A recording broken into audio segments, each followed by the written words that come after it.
Hey guys, welcome to the channel. It's great that you're here. Please do hit the subscribe button, slap on a like, and obviously comment. This is a very catchy title that I hope that you kind of understand why I've put the title. I think it's kind of possible that something within that circle has happened. Let's talk about it in a bit, but Fridays I talk about the news, so I've got a load of news pieces I just want to basically spur out. So if you're here for cryptocurrency news, it's a great day to come on a Friday if you want to see what's happening in the last few days. And there's a few of it is kind of over the last couple of days, very recent news, because a lot's happened over the last few days more than the start of the week. It was quite a slow burn at the start of the week. So without further ado, we'll get into it. Please slap on a like, hit the subscribe button, and most importantly, enjoy the video.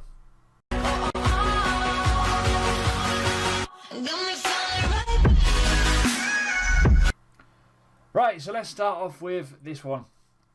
Julian Assange, or whatever you call him, Mr. WikiLeaks, essentially. He was arrested yesterday in London. Now, I actually forgot about this guy. I totally forgot about him. I thought he was... I didn't even know where he was. And all of a sudden he got arrested yesterday on certain charges, certain stuff that's been pending for a long time. And he has been one of the first, like, kind of... What's a word? Can we say an advocate of cryptocurrency? Mainly because he's like going against the states, essentially. He is anyone that kind of has a bit of beef with any sort of state. The kind of that word oppression comes in now. Why? You see it now with Tommy Robinson, that bank accounts have been frozen, PayPal gone, all that kind of stuff, and he accepts cryptocurrency. The same with this guy, and this guy's been doing it since 2010, so he's probably got quite a lot of Bitcoin laying around. Obviously, his team, his company, they accept cryptocurrency. Now, why is this a big thing?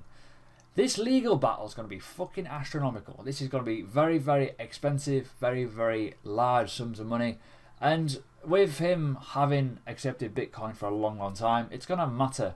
And there's no coincidence in saying the timestamps between the dump yesterday and his arrest. I'm not saying that it was a main cause, far from it. There's other factors. The other factor is the fact that we've been trending up since the 1st of April and we're not retraced. But that could have been the start of the trickle. That could have been the, oh, okay. But there's been causes in a few of the groups that I'm in, a few of the forums, saying that he sold a bit of a cryptocurrency to pay for lawyers, because this could be one of the biggest legal battles probably in the world history in terms of cost. I reckon that this will be a very expensive legal battle as he is fighting the claims. Will it be or will it not be? I reckon so. Personal opinion, I think it's going to cost a lot of money, but we'll see what happens, because it could be quite lengthy.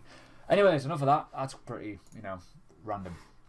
Another thing that's happened, and which was published yesterday, which is kind of like bullish in a way when you look at it. Now, I mentioned a few weeks back on my bullish reasons why the market's turning up. I mentioned the miners, I mentioned the fact that the miners are back and the transactions are starting to appear and it's getting faster and cheaper and it's all good for now. But the transactions are getting up and up and up. Now, this is the biggest amount of transactions we've had since January 2018, which was the start of the bear market. Huge factor, and again, another tick in the box for us as trying to show that we are eventually coming out of the bear market. Now, we're not fully out of the woods yet, far from it. And a lot of people have asking me, well, what happens when you end the bear market? Well, nothing really. It doesn't really. You just go into a different state of play where you're above the trend line. That's it. You don't end the bear market and you go into a bull season where it goes like that. You just don't. Now, the fact is that at the moment, the weekly time frames are looking very good in terms of like previous. The monthlies are looking very good because we've got potentially 3 golden candles, 3 green candles appearing at the end of the month. Even though we've had a dip, we've obviously still above the monthly opening. You got the range out of the Bollinger Band for the first time in 15 months. We're above the moving average 200 for the first time since March last year. So there's massive like factors that have been longer term bearish. So 15 months, 14 months, whatever, we've been in a bearish trend. Now we're starting to see changes.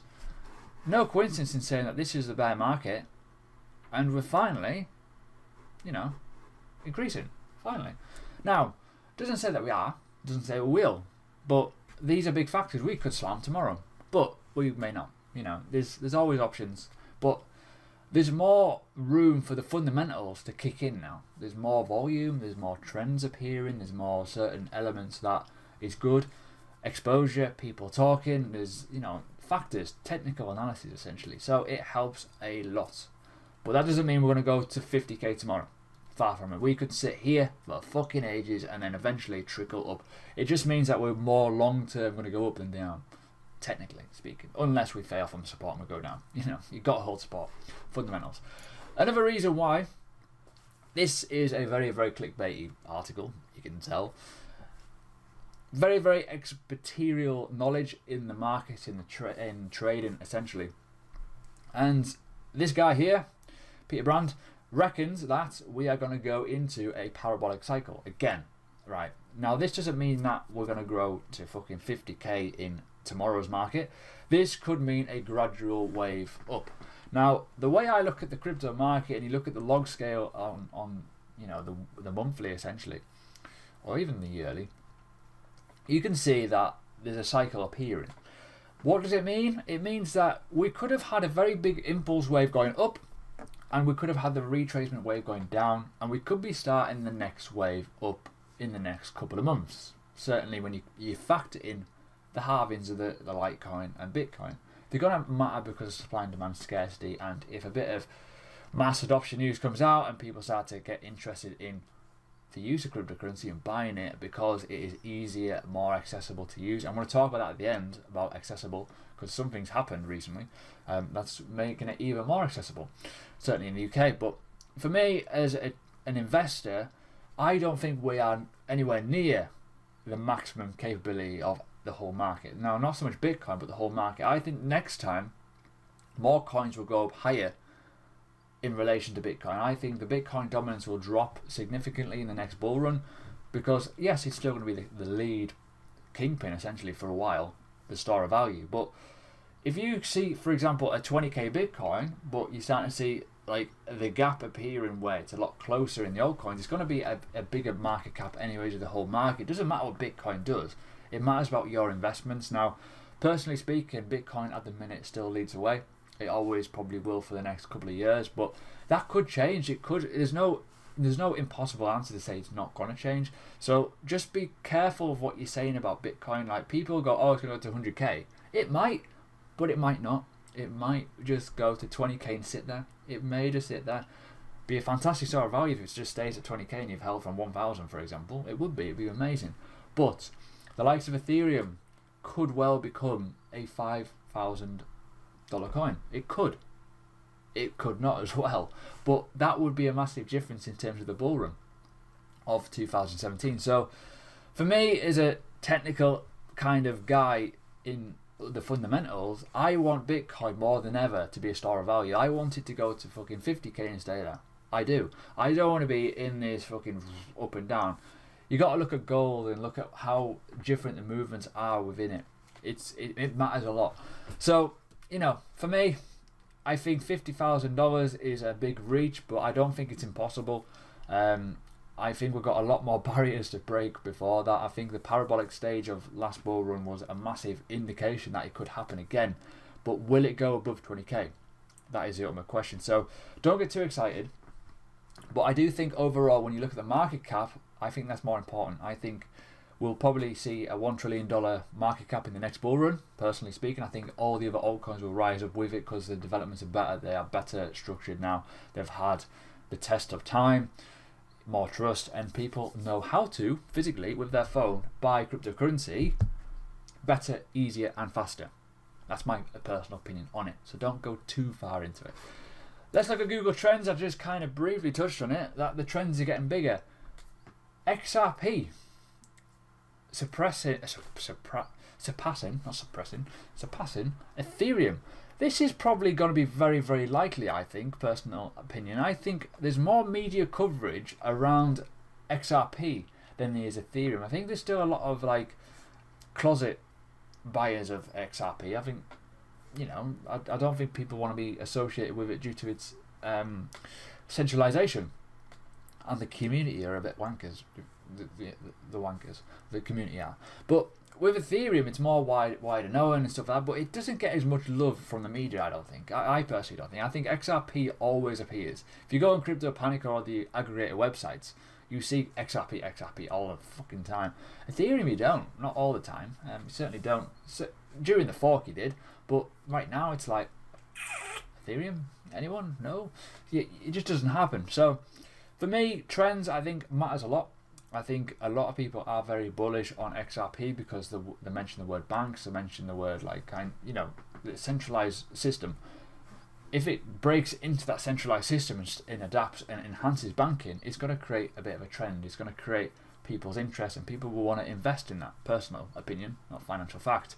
So, I've always said, even in my courses, you go with the trend, you go with the flow, you go with the hype.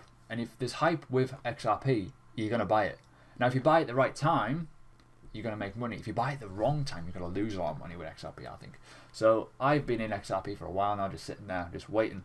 I personally think it will go way beyond all-time high. Remember last time with all-time high, it was all speculation value, it was Ripple, it was totally nonsense, there was no value proposition there. However, now, when you think about it, there's a bit more out there, there's a bit more real use cases, more partnerships, there's more of an actual usage of the token, and they're also reducing the maximum supply because they're putting it into circulation supply. So there's differences, you see. Will it matter? Potentially, but if you buy XRP right now at 32 cents or whatever it is, the chances of it going up to all-time high in a bull run, possible. I'm not going to say likely as possible, really possible. I'm going to say likely. It is possible. But what about if it falls short of $2? You still win.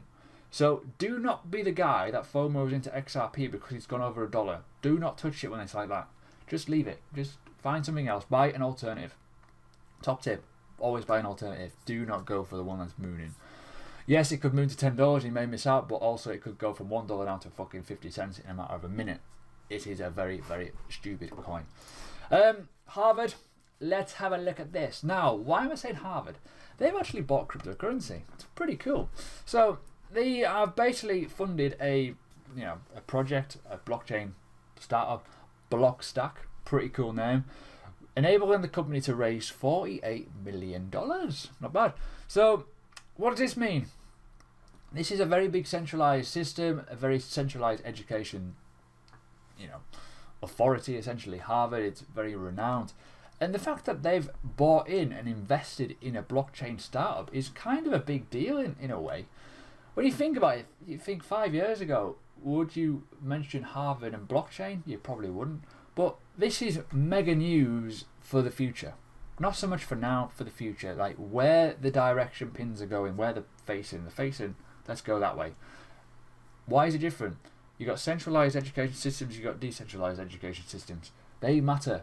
And I think you're going to start to see a lot more in schools and education talking about money, talking about how money works and what the benefits of blockchains are eventually. It will take a bit of nudging, but if you got Harvard, investing in a startup, a blockchain, that's a big thing. So, it makes a big deal, and it's gonna eventually bring other universities, other kind of countries to invest in blockchain startups. It's kind of where we want to go. I mentioned before about the UK adoption, Visa, cryptocurrency, and Coinbase, all in one word. There you go. So Coinbase are announcing that they have basically made available in the UK a direct payment with Bitcoin and XRP. Now this is for the UK only. Now, strangely, the UK gets it first. Why? I don't know. So Bitcoin, Litecoin, Ethereum and XRP, you can use this via a debit card. Now debit cards are not new by far. Like I've got one in my wallet. I don't know where that wallet's gone. So I've been mugged. So I've got one. I've got a Wirex card. I've never really used it. I don't see the point. The main reason why I withdraw in PayPal and I put it in my bank.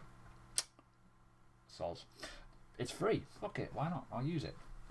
So for me, I don't see the point in debit cards as it stands. I don't see the benefit of it. And I'm not slagging it off, but you got to pay for the fucker for starters. I've got a free bank card. What's the difference? I can withdraw for free via PayPal into my bank. What's the difference? So for me, I don't use it, but for some people that may like this, because it's kind of like, oh look, I can spend my crypto. Doesn't always work. Now wire cards are the same. You just transfer it over. You pay £1 every time you withdraw it from an ATM. So there's fees with the card. That's a problem. You don't get charged with your bank. I know that's a bit weird saying that, and it's cryptocurrency charge, but it's true. You don't get charged for taking withdrawals out on your card, but with these you will. So just have a look at the fees, have a look at stuff. Now I've not actually been on the website yet. Can I go on the website? Let's have a look.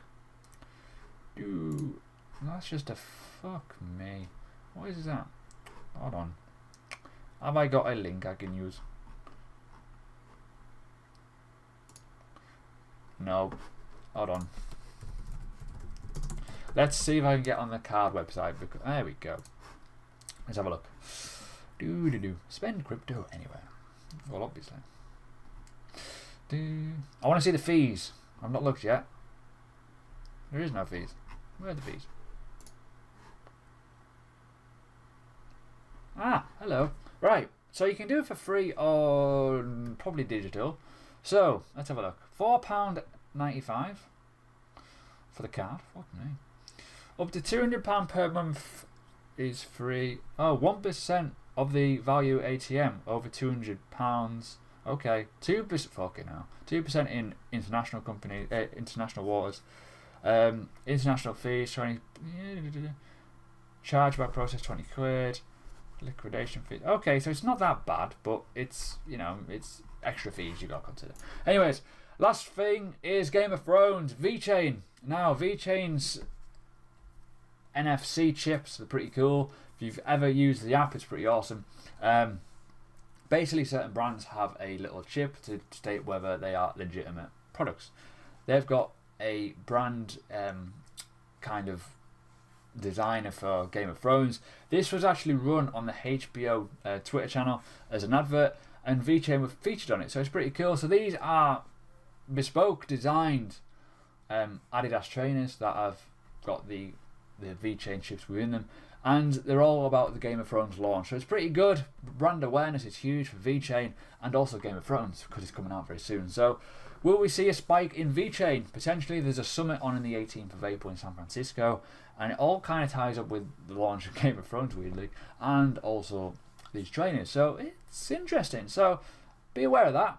Have a little look at VeChain price. It's relatively low right now. It's had a bit of a dip due to the whole market crashing, but ultimately, you know, there's a potential opportunity here for people to be aware of VeChain coming up in the future. Certainly when you consider how big the audience of Game of Thrones is, silky little trainer designs from Adidas, and what is actually in these trainers. So there you go.